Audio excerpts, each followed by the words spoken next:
সকলোকে নমস্কাৰ জনাই পুনৰ জেচমিন হেলি লাইভ চেনেললৈ আদৰণি জনাইছোঁ। পোনপ্ৰথমে বহাগ বিহুৰ বহুত শুভেচ্ছা তথা হিয়া ভৰা উল্লাস জনালোঁ। আজি এটি চিম্পল চিকেন ৰেচিপি আপোনালোকৰ মাজলৈ লৈ আহিছোঁ।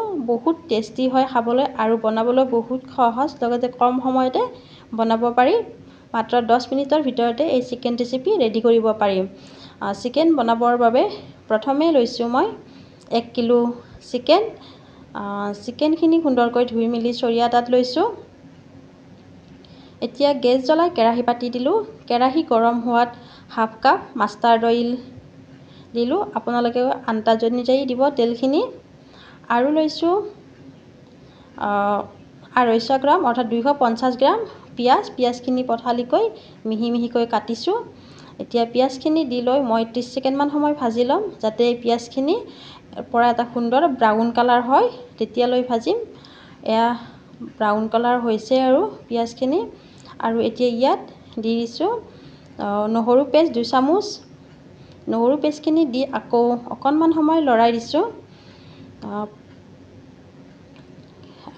এয়া তেল বিৰিঙি উঠিছে নহৰু আৰু পিঁয়াজৰ পৰা। আৰু দিছোঁ আদা 1 চামুচ। আদাখিনিও মই মিহিকৈ বটি লৈছোঁ, পিচি লৈছোঁ। এইখিনি দি লৈ অকণমান সময় আকৌ লৰাই দিছোঁ। এতিয়া ইয়াত দি দিলোঁ 2 চামুচ হালধি পাউডাৰ। হালধি পাউডাৰখিনি দি লৈ আকৌ অকণমান সময় ভাজিম। প্ৰিয় বন্ধু বান্ধৱীসকল, মই বহুদিন ধৰি ভিডিঅ' দিব পৰা নাছিলোঁ। এইখিনি ভজা হৈ গ'ল। এতিয়া ইয়াত মাংসখিনি যোগ কৰিলোঁ। এতিয়া মাংসখিনি এনেকৈ লৰাই মই 1 মিনিটমান সময় ভাজিম। কাৰণ মোৰ শৰীৰটো বহুত অসুস্থ আছিলে, এতিয়া অকণমান ভাল পাইছোঁ। আৰু আপোনালোকৰ ভিডিঅ'সমূহ চাব পৰা নাই, বেয়া নাপাব। এতিয়াৰ পৰা আপোনালোকৰ ভিডিঅ'সমূহ চাবলৈ কণ্টিনিউ চেষ্টা কৰিম। যদি মোৰ ভিডিঅ'সমূহ আপোনালোকে নতুনকৈ চাই আছে, অনুগ্ৰহ কৰি চেনেলটো ছাবস্ক্ৰাইব কৰি বেল আইকনটো অন ৰাখিব, যাতে মই দিয়া ভিডিঅ'সমূহ আপোনালোকৰ নটিফিকেশ্যনত আগতীয়াকৈ সোমায়। দি দিছোঁ 2 চামুচ জিৰা পাউডাৰ আৰু 2 চামুচ ধনিয়া পাউডাৰ। সৰু চামুচেৰে মই মছলা পাতি বেছি ব্যৱহাৰ নকৰোঁ, কমকৈ ব্যৱহাৰ কৰোঁ, যাতে সকলোৱে খাব পাৰে, অৰ্থাৎ সকলোৰে বাবে গ্ৰহণযোগ্য হয় খাদ্যবিধ।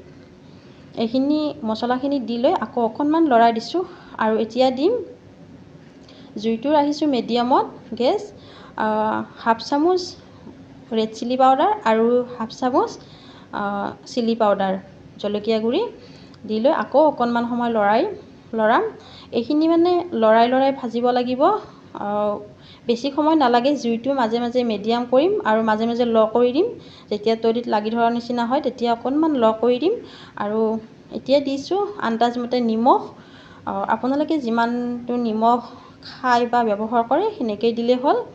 এইখিনি আকৌ লৰাইছোঁ। এইখিনি মই 1 মিনিটৰ ভিতৰত, যিখিনি 1 মিনিট সময় ভাজিম, এনেকৈ লৰাই মছলা পাতি গোটেইখিনি এইখিনি সময়তে মই দিছোঁ। এতিয়া মই ঢাকনি লগাই দিছোঁ 1 মিনিটৰ কাৰণে। 1 মিনিট পিছত আকৌ ঢাকনি আঁতৰাইছোঁ।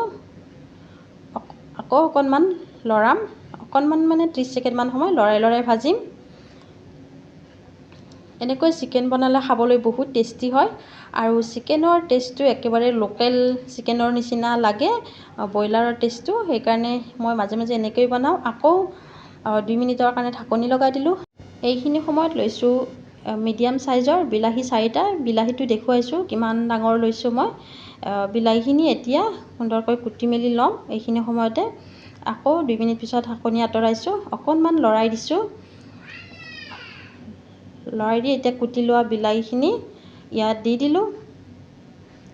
এইখিনি বিলাহীখিনি একেলগে মিক্স হৈ যোৱালৈকে মোটামুটি মই 30 ছেকেণ্ডমান সময় ভাজিম, যাতে বিলাহী মাংস একেলগে মিক্স হৈ যায়। আৰু ইয়াত যিহেতু পানী অকণো ব্যৱহাৰ নকৰোঁ, গতিকে মাজে লৰাই থাকিব লগা হয়। আকৌ ঢাকনি লগাই দিছোঁ মই 2 মিনিটৰ কাৰণে বিলাহী দি। জুইটো হাই কৰি দিছোঁ। আকৌ ঢাকনি আঁতৰাইছোঁ 2 মিনিট পিছত। এতিয়া লৈছোঁ মই 3 শিলা তেজপাতখিনি এনেকৈ ছিঙি দিওঁ, মাজতে 2 চিঙা কৰি দিওঁ। আকৌ লৰাই দিছোঁ। তেজপাতখিনি দি লৈ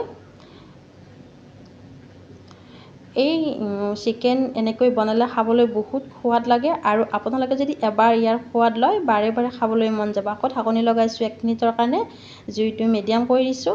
1 মিনিট পিছত ঢাকনি আঁতৰাই আকৌ এনেকৈ লৰাই দিছোঁ। বিলাহী পূৰা গলি গৈছে।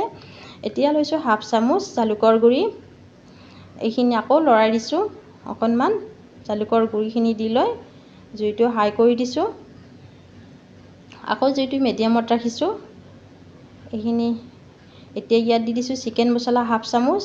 মই মছলা বৰ বেছি ব্যৱহাৰ কৰা নাই, একেবাৰে কম মছলা ব্যৱহাৰ কৰিছোঁ, কিন্তু এই তৰকাৰীখনৰ জুতি বহুত সোৱাদ লগা হ'ব। এতিয়া মই এইখিনি ঢাকনি নিদিয়াকৈ মিডিয়ামত এনেকৈ ৰৈ ভাজিম 2 মিনিটমান সময়। মানে অকণমান লৰাই দিম, আকৌ অকণমান সময় ৰৈ দিম। যেতিয়া আকৌ তলিত লগাৰ নিচিনা হ'ব তেতিয়া আকৌ এনেকৈ লৰাই দিম।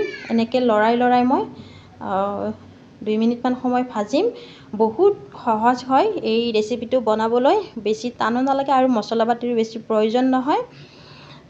এয়া চাওক মই কেনেকৈ বনাই আছোঁ। এনেকৈ বনালে হ'ল, বহুত সোৱাদ লাগে। আপোনালোকেও এবাৰ ট্ৰাই কৰি চাব। আৰু এইখিনি মছলা এতিয়া ইয়াত মই ব্যৱহাৰ কৰিম। মছলাখিনিৰ নামটো ময়ো নাজানো, আপোনালোকে জানে যদি জনাবচোন। বজাৰত দেখি মই দোকানীক সোধোতে মাংসত খাই বুলি কৈছিলে, সেয়ে লৈ আহিলোঁ। তেখেতেও নামটো নাজানে নেকি ক'ব নোৱাৰোঁ, নামটো নক'লে সোধোতে। এতিয়া এইখিনি প্ৰায় হৈ গ'ল। চিকেনখিনিৰ কালাৰটো চাওক কেনেকুৱা হৈছে। এয়া মোৰ চিকেন ৰেডি হৈ গ'ল প্ৰায়। এতিয়া গেছটো অফ কৰি দিওঁ। গেছটো অফ কৰি লৈ অকণমান সময় ঢাকনি লগাই থ'ম। তাৰপিছত ইয়াৰ অৰিজিনেল ৰূপটো আপোনালোকক দেখুৱাইছোঁ। এনেকৈ অকণমান সময় ঢাকনি মাৰি ৰাখিলে কালাৰটো সুন্দৰ হয়। অকণমান দৈ দিব লাগে সেইকাৰণে। এয়া চাওক ঢাকনি আঁতৰাই দেখুৱাইছোঁ কেনেকুৱা হৈছে কালাৰটো, জনাব।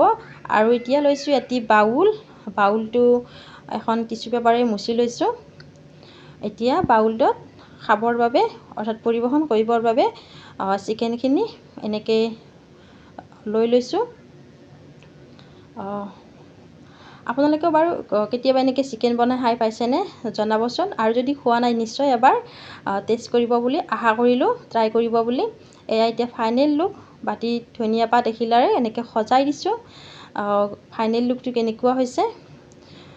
বহুত টেষ্টি হয় খাবলৈ এই খাদ্যবিধ। ঠিক আছে, আজিৰ ভিডিঅ'টো ইমানেই আছিলে। ভিডিঅ'টি চাই কেনেকুৱা পালে জনাব।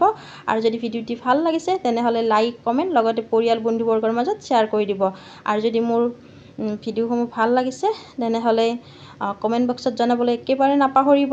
আৰু আপোনালোকৰ সদায় সহপাঠী হৈ থাকিবলৈ চেষ্টা কৰিম।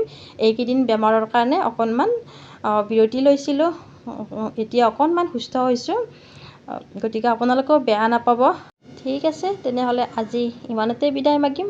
পুনৰ নতুন এটি ৰেচিপি লৈ আপোনালোকৰ মাজত উপস্থিত হোৱাৰ আশাৰে।